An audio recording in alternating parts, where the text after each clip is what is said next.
because I'm claustrophobic and being downstairs and I come straight.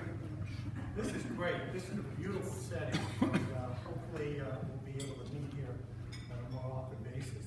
Good morning, my name is Rick Weber. I'm chairman of the Leadership Council, and I want to introduce Chrissy Helmick, who's the vice chair. Together, we're really excited about what's been happening and the growth that we've seen in the membership. So thank you all for being here for our last meeting of the school season. It's hard to believe, another one. But we have an exciting program, and we've done this on a number of occasions. But I got to tell you, I know everybody had a chance to get the email from Peter with the list of schools that the students are attending. And I have a lot of words for it, but the one that pops out is impressive. I mean, just to look at the schools that these young men are going to, congratulations on achieving that, and now you got to get through it. Okay, that's the other side, you know. But you're going to have a great time at the schools you're attending. So I want to introduce a person who, to a great extent, makes this possible. Tiffany Scott, the Director of College Guidance. Now, Tiffany does a lot of things. She mentors students and families and helps guide them through the college selection process. And then she stays with them. So, I mean, they make friends, and Tiffany stays on top of them as they go through their college experience. So that's pretty cool. Didn't do it for me, and I guess that would have helped me a lot more in my grades up. She also represents Church Farm School to the broader educational community, and that's obviously important. So Tiffany is a member of the administrative team here at Church Farm School. She joined Church Farm from the University of Delaware, where she was an admissions officer and the McNair Scholars Program Coordinator. And she was also part of the founding board of MAX, which is the Minorities Achieving Collegiate Success. That's a pretty impressive resume in and of itself. So Tiffany, it's your show.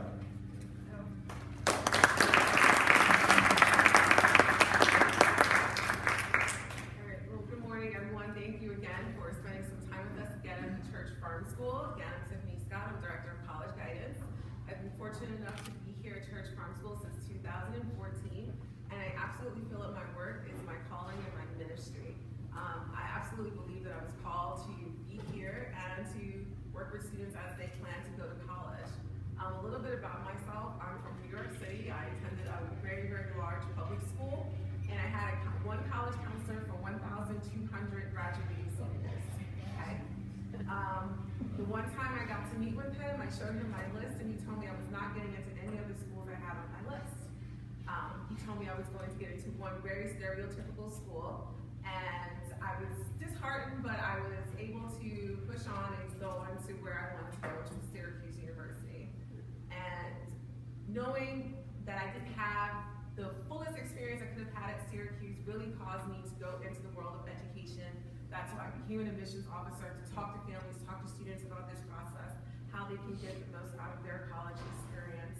And then after I did that work, and I realized, I wish I could work with the families before they apply. If I could tell them what classes to take, if I could tell them how to best present themselves in the application process, things would be so much better for them.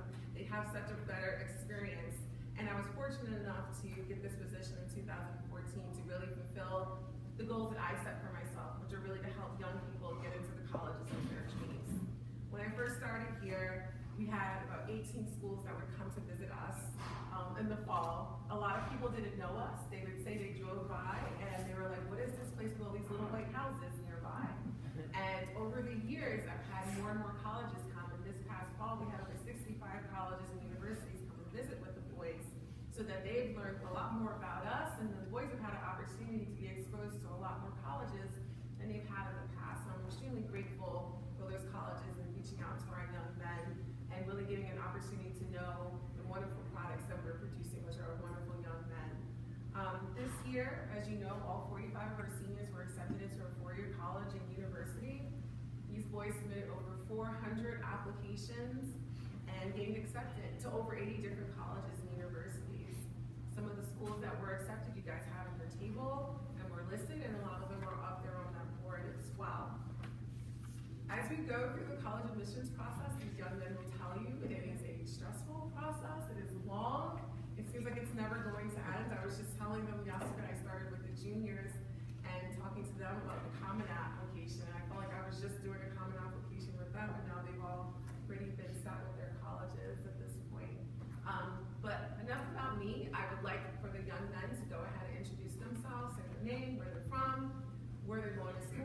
what they would like to study and the program that might have brought them to Church Farm School. So Kyle, we'll start with you. Hello, my name is Kyle.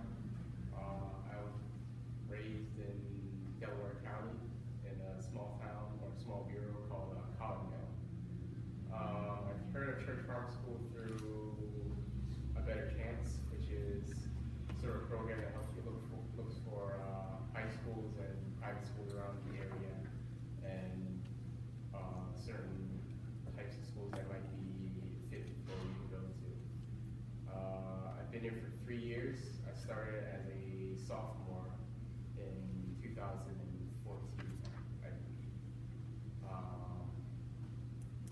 I am committed now to Villanova University for their College of Engineering, and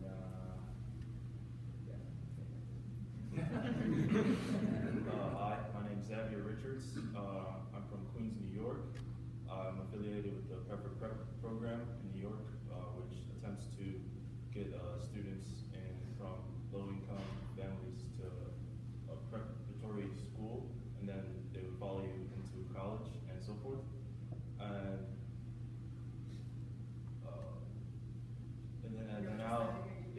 now I'll be attending University of Virginia and hope to study civil engineering. My name is Nassim Bryant.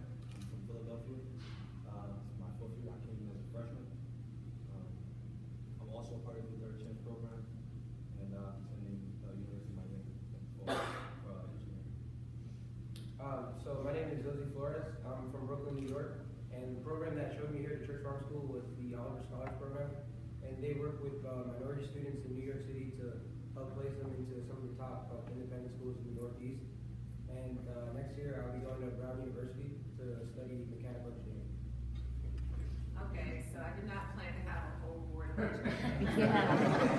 Sorry. But as you can see, that is a popular choice, and it's just they have personalities, so that's good. You know, they always stereotype engineers and not being able to talk in front of us, but I'm sorry for the engineers in the room. But, so if you gentlemen can talk to us a little bit about how you came up with your college list and what were the challenges you had in applying to college? Anyone of you can start, it's up to you. For my college list, I kind of just had an idea of what I wanted to study for in college. So one of the things was I had a couple of majors that I had in mind. So I had mechanical engineering, aerospace engineering, or electrical engineering. And I eventually settled on mechanical engineering and started looking at colleges and universities that had a lot of really good college that kind of had a lot of fame in mechanical engineering. Like I looked at those first, and then I started looking down on the list as I kind of broadened my expectations for colleges, and I also asked Ms. Scott for colleges that have good engineering programs that I might want to apply to. So all that combined came up with a list of about 10 to 13 schools, and I applied to about 8 or 9 of them. And for the application processes, about half the schools that I applied to accepted the Common App, so that made my life much easier because I only had to submit one thing to basically all the schools, or at least half the schools that I applied to, and then for those schools I only had like 1 or 2 more things left to do after the Common App. But there are certain schools that I applied to that didn't use the Common App, so I had to go onto their website and apply directly to the institution instead of the Common App, which kind of was a bit harder, but it wasn't as difficult as I would expect it to be. You would have to write an essay for each one that didn't accept the Common App, but writing's pretty easy, so I kind of got through the process without even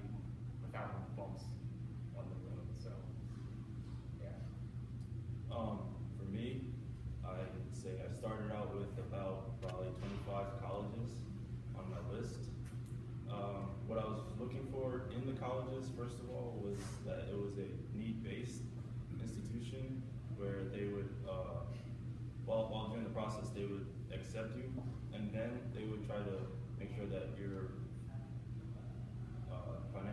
financial aid is met. So that was the schools I was looking for, since I'm from a low-income background.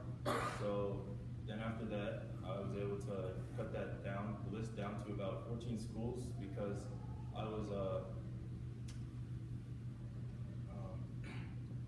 was conflicting between doing a business major or engineering major, but then after I realized that engineering is more suited for me, and then I could go on to business in a way, I then went on to cut the down list to 14 schools, and then after that, the list was,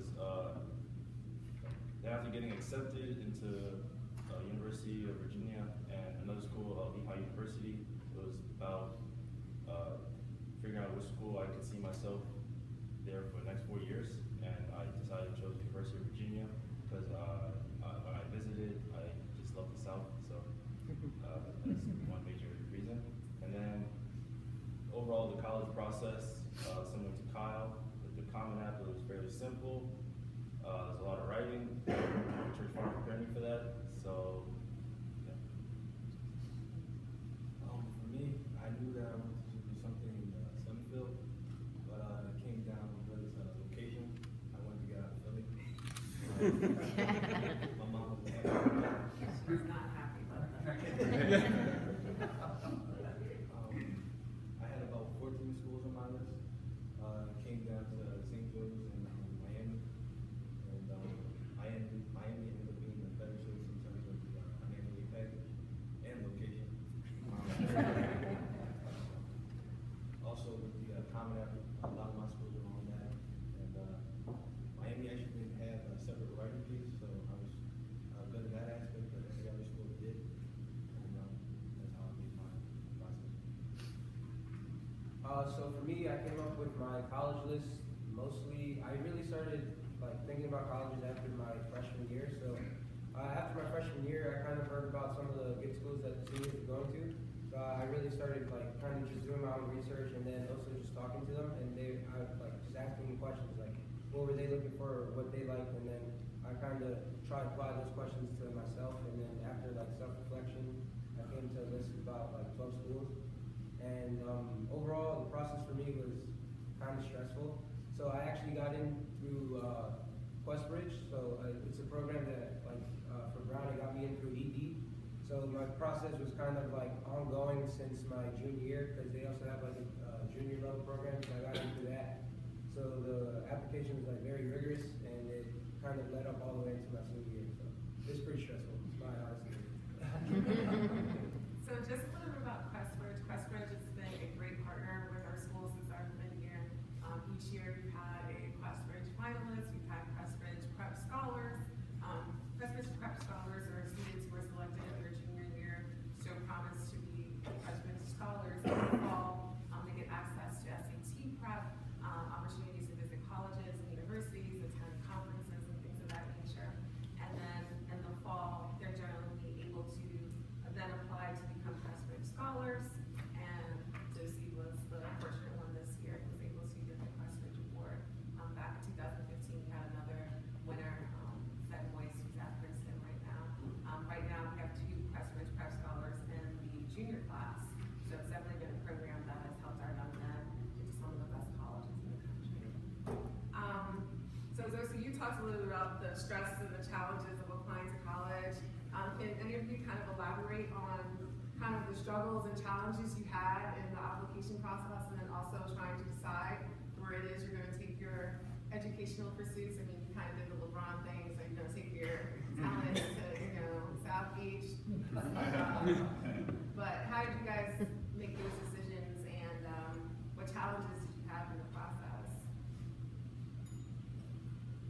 For me, at first glance, I came up with my list with Ms. Scott, and then I brought it to my mother, and then when she saw this, she freaked kind of, because she saw application fees, and it was like 80, 50 years. Unfortunately, I was able to get fee waivers, so that took that down a little bit.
apply to like a whole bunch of different schools. I didn't know we had extra things to do after the Common App. So after I submitted a couple of my applications, or actually I looked up a couple of schools on the Common App, like there's a school search. So I think there's a couple of schools that I wanted to go to. That's the Common App. And at the beginning of my senior year, I started to apply to them and fill out all the forms.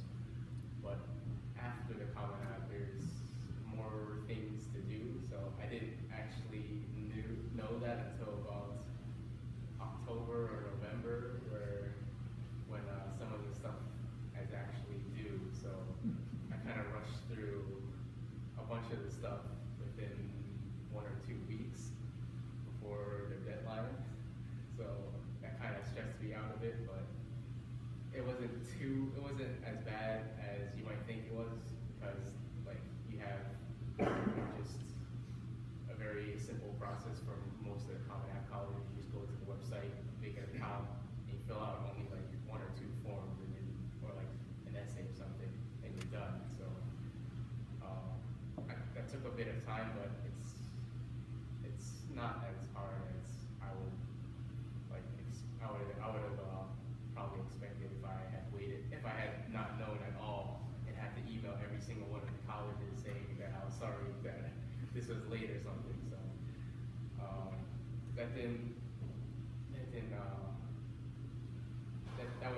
that wasn't as hard as it would have been. But in choosing the colleges, I wanted to stay somewhat local, but for some colleges that I really wanted to go to, I was willing to go further than this Philadelphia area. So, for example, I applied to Embry-Riddle, which is a very good aviation aerospace sort of school, but that's in Florida. So I had to kind of take that sort of like kind of weigh the advantages and disadvantages of going to that school. But in the end, it came down to the financial aid that each school gave me. Since most of the schools that I applied to had really good engineering programs, and I wouldn't mind going to any of them. It just came down to whether or not they accepted me and whether or not they gave me a good financial aid package. And since most of the schools that I apply to are in PA, I can also apply for the FIA grant, which awards students grants to go to college and all that kind of stuff. So that process was pretty easy. It was sort of like the same as applying for FAFSA, CSS, that sort of thing. For FAFSA and CSS, half of the stuff was done by my dad, since he had all the forms. So I just logged in for him and filled out all his information from his W-2, from any of the forms that he needed that the FAFSA needed to process. And it was the same for CSS. I just gave the most simple information that stuff that I could give, like address, colleges that I want to go to, that sort of thing. Video, I just basically did all by myself. It wasn't as hard. It wasn't really that hard. You just had a couple of stuff from the W-2, but since my dad already filled out the FAFSA and stuff, I just looked all my FAFSA and kind of copied that over to the FIA website, and I applied through that. So choosing colleges, of course, was down to the financial aid that I had. Most of the colleges in the Pennsylvania area gave me what I wanted. Embry-Riddle, for example, if I was out of state, if I went to Embry-Riddle, they gave me a scholarship to go there, but even with all the scholarship and financial aid that added together, I would have to pay $9,000 to go. So it wasn't as affordable as some schools that have as good of an engineering program, but like as good of an engineering program and still close with a good amount of financial aid. So I had three schools in the end. Three schools that I narrowed down the list to, which was Drexel, Penn State, and Villanova. Drexel was sort of out because their engineering program has really good co-op and all that, but the financial aid was not as good as Villanova and Penn State. And with the two choices of Villanova and Penn State, I had to pay about the same for each one. So I chose Villanova since I visited the campus. I really liked the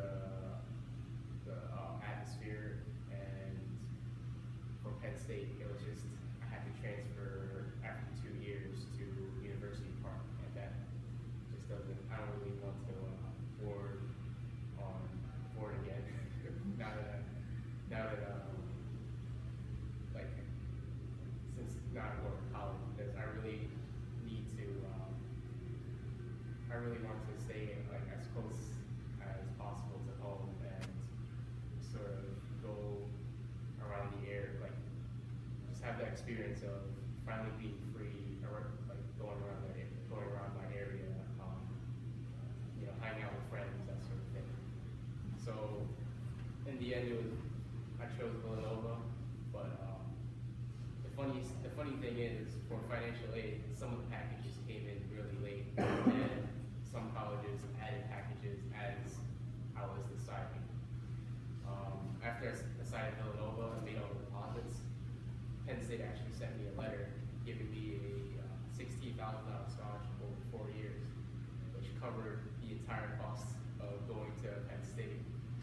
So that was pretty much a full ride that I missed because of not waiting 1 or 2 more days. But the day that letter came in was actually the day that was actually national commitment. Was it? Signing day. Yes, the signing day. So that was the last day I could commit to any of the colleges, and just having that letter, that was sent to my house, and having that letter, just like having my brother send that picture of that letter to me, was just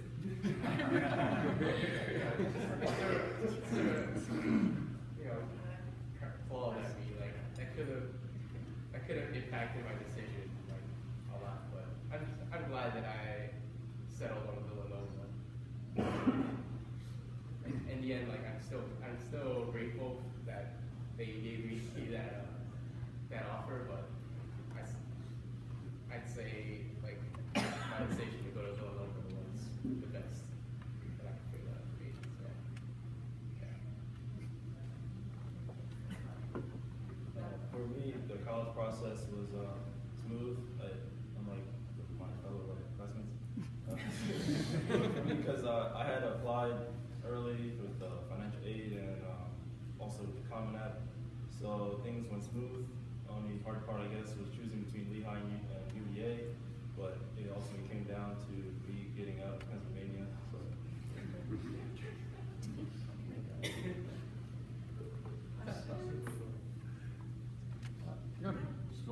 Sorry, you want to go first? No, go ahead. The one question I want to ask you guys, since you're all engineering students, is did you all have to, or did you take, and what math courses did you have to take or take here, let's say sophomore, junior, senior year, to prepare to be ready to be engineering students at the university level? I'm not sure about the requirements for Villanova, but since I'm taking AP Calculus BC,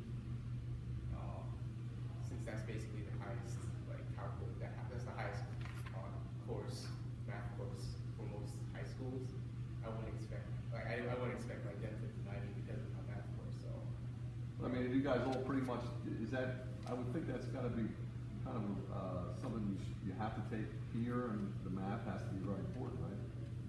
So did you all four of you have in calculus, is that? Yeah. And physics. Yeah. I took. And physics? Yeah. I'm sorry, and physics too. Okay. Yeah, for most engineering programs, expectation is that you're taking calculus and physics. Two classes I was not very good at, but, You didn't need to be, as it turns out. Selecting like senior classes as a junior, I wanted to take an AP like science course along with an AP math course. But since I'm being in electrical engineering, like in electrical engineering, physics was also really really attractive as a course because you use a lot of physics in most engineering programs.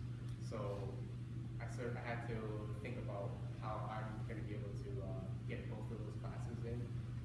But it just came down to like me kind of doubling up on the science courses or me just taking a couple more electives. So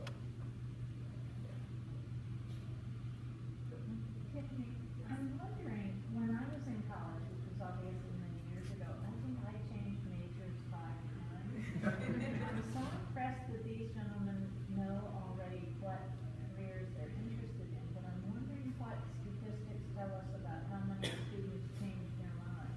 Well, most students are going to change their mind. It's well over 50% will change at least once, and many more than that. Which kind of leads me to a little segue about what we're trying to do with students once they are graduating. So we've started this alumni success program, and basically this is a program that's going to follow the young men. They're our pilot group, and our goal is to increase the 6-year graduation rate of our students from 4-year colleges and universities.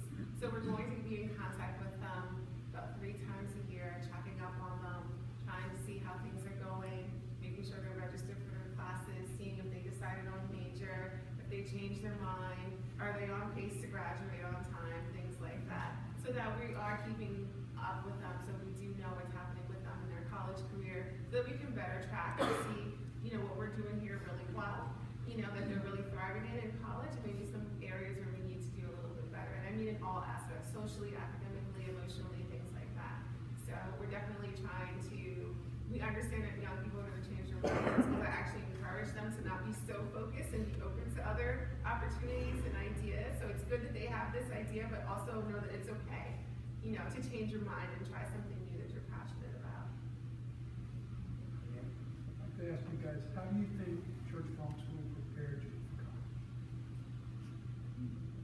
Well, something I'll say is that overall, as I was going through the years, I know I wanted to be like a strong applicant for all the schools that I was applying to. So I always wanted to take like the strongest courses, like the hardest courses that the school offered here. So really, throughout like all the years I've been here, at the end of the year we have like academic planning for the next year, where we can kind of like mentally and kind of visually plan out how our high school career is going to go. So I think that was very helpful to me throughout. I think living independently, I hear that a lot of that the alumni that come back when they go off to school, and people in their peer group aren't prepared to live by themselves because they've been at home so often. And us coming from a boarding school, we are better prepared. Also, to Lily's point, taking like the hardest things that we can take in order to make ourselves as better applicants, and also the opportunity here to like grow and expand yourself socially, not from just an academic standpoint, but like the club and organizations we have. So like I'm vice president, member of the honor council, things of that nature, also prefect, so I can strengthen my application also when I get back. For me, I believe Church Farm School allows you to learn how to manage your time. Like in the beginning, you don't really know learn how to know what's important and what's not important to do order-wise, stuff like that nature. And then also just being able to balance, because we have to do athletics here too, so if you have to become a student athlete at the same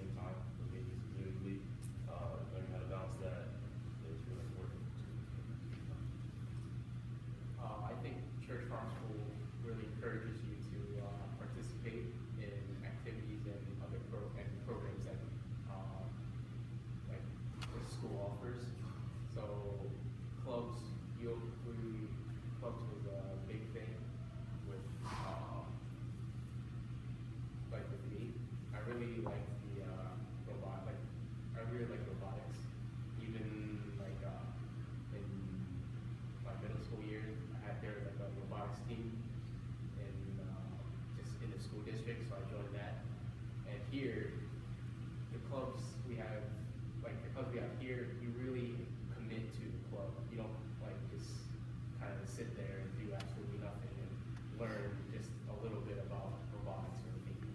You're committed. You're participating, and you're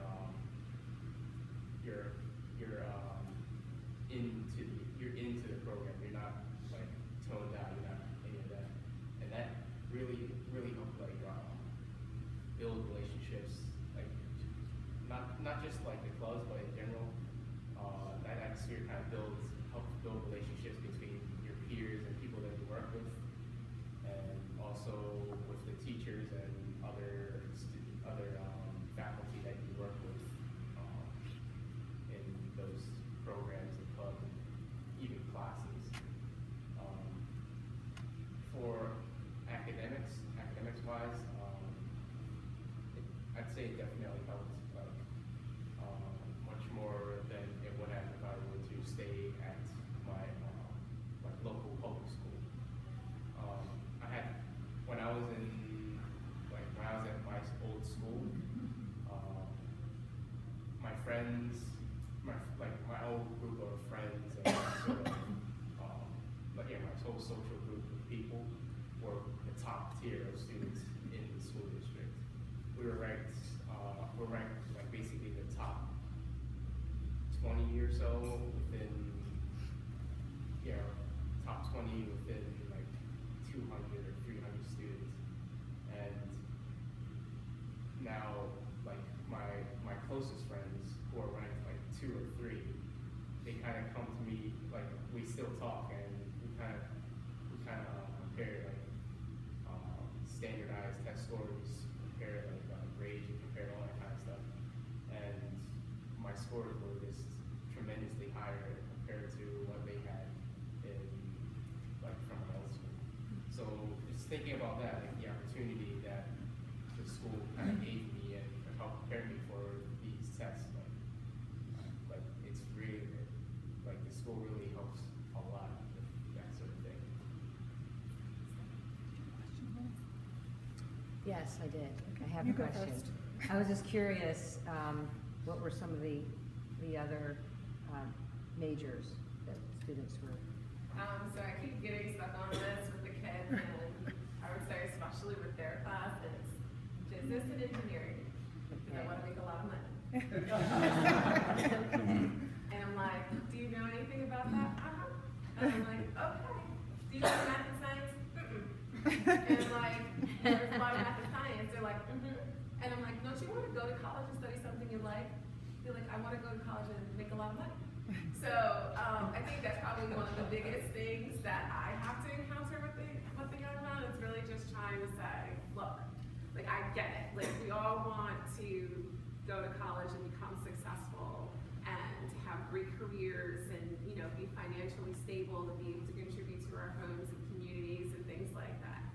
But I also preach to them that look, you also need to be happy. You also want to feel fulfilled in life with your career. And if you're passionate about something, no matter how much you think that it's not going to make you a lot of money, if you're the best at it and you're great at it and you love it, the money will come. So that's a hard sell for me. For a lot of them, they all run away from the humanities and social sciences and like, I'm never going to make any money doing that. I need to do something that's going to make me a lot of money out the door. And I do think, engineering, they are the highest paid folks right out of college. And I think they get struck by that a little bit. And that's what they go for. I'm talking about you right in front of you, yes. But it's fine if that's what they want to do, but I also, let them know there are other opportunities and other things that they could be interested in that can be just as lucrative and just as fulfilling as well, and not to close the door on those opportunities.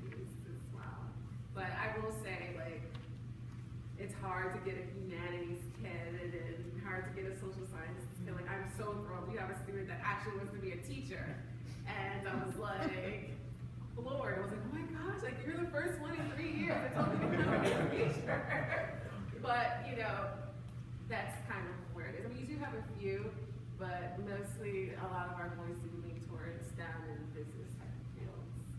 Yeah. I'm just curious, Ms. Scott, how important do you think it is for college persistence to be able to see the school you go to before you choose it? And I'm curious for the boys, how many schools you were able to visit that you applied to? The two at the end there, the two at the end know the answer to that. What is it, the senior Josie? How many schools did you visit in your institutions? Well, actually, the program that showed me here to Church Farm, they take us to college tours over the summer. So this past summer, I saw like about 18 colleges and universities. I was pretty tired after the 2 weeks. Yeah, but actually, I didn't see Brown, so. Brown in the wintertime. I also had my program in college tour, which we see about 18 schools, and I didn't see Miami. So they're going to school sight unseen this one. Well, to me, my program took me to visit all the multiple colleges, but like them, they didn't show me to the colleges I applied to. So, but I did personally go to see University of Virginia and James Lehigh University. So, I did the bare minimum that Scott told me to do. I visited one college, which was Villanova, and you know, that's where I did so. Is that the trip you sponsored? Yeah, that was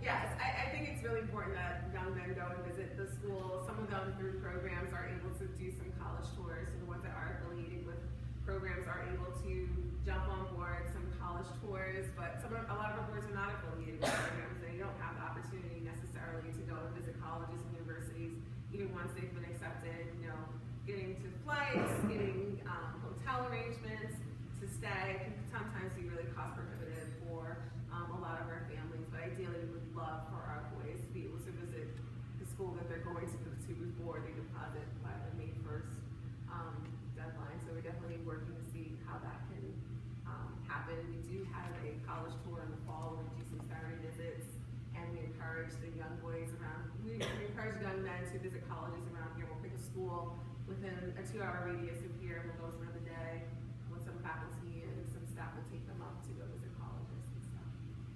I have one more question, and it's unfair to you, but I'm going to put them on the spot. On a scale of 1 to 10, 10 being high, 1 being low, how important was Ms. Scott to your process? 10. Good answer.